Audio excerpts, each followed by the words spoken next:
stitches. Hello sewing friends, Shanice here, and in this video I'm going to cover how to thread a needle.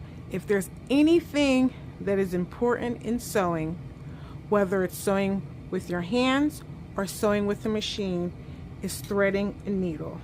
You've probably seen someone thread a needle and they take the thread and they pull the thread off the spool, they cut the thread, they take the thread, they put it in their mouth to moisten the tip, and then they try to thread the needle.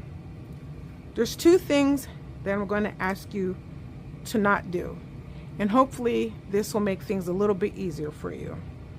The first one is to not cut the thread from the spool. Leave the thread on the spool until you've gotten the thread on the needle and you've determined how much thread you're going to need. And if you're going to be doing hand sewing, I recommend an arm's length, because anything longer than that will tend to get tangled. The other thing is to not put the thread in your mouth. Now I understand the reasoning behind this, and that is because people are looking at the tip and they're trying to take the fuzziness that's at the tip of the thread and get it into a nice point. So they're moistening the threads, hoping that that's going to take the tip of the thread and make it into a nice point where they can then stick the thread through the eye of the needle. So that can work sometimes, but it won't work all the time. So this next thing I'm going to show you is something that will work all the time, as long as you have the right needle with the right thread. So trust me, there are needles. For example, I'm going to open up one in here. So this needle right here, you would not be able to thread top stitching thread through this needle, because top stitching thread is thicker and this needle has a very small eye. So there are times where it will not work, but as long as you have the right needle with the right thread, this will work every time. So the first thing is to keep the thread on the spool, because as the thread comes off the spool, it starts spinning, and then what can happen is that you can start sewing with thread that's kind of out of control, for lack of a better word.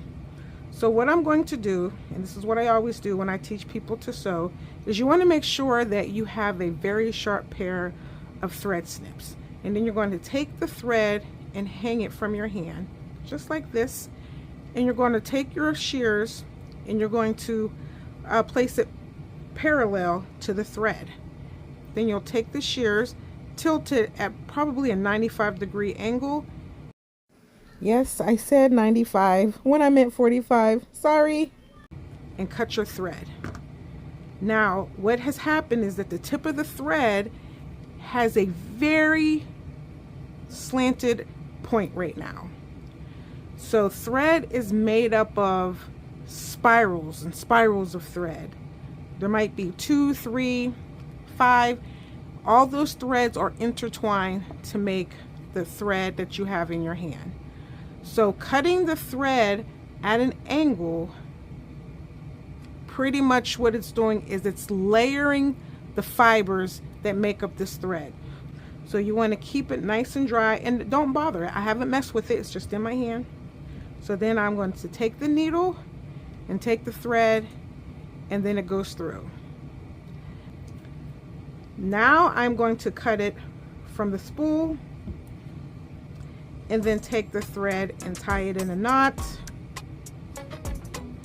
And then I'm going to trim about a ½ inch from that knot, and now my thread is ready for some sewing.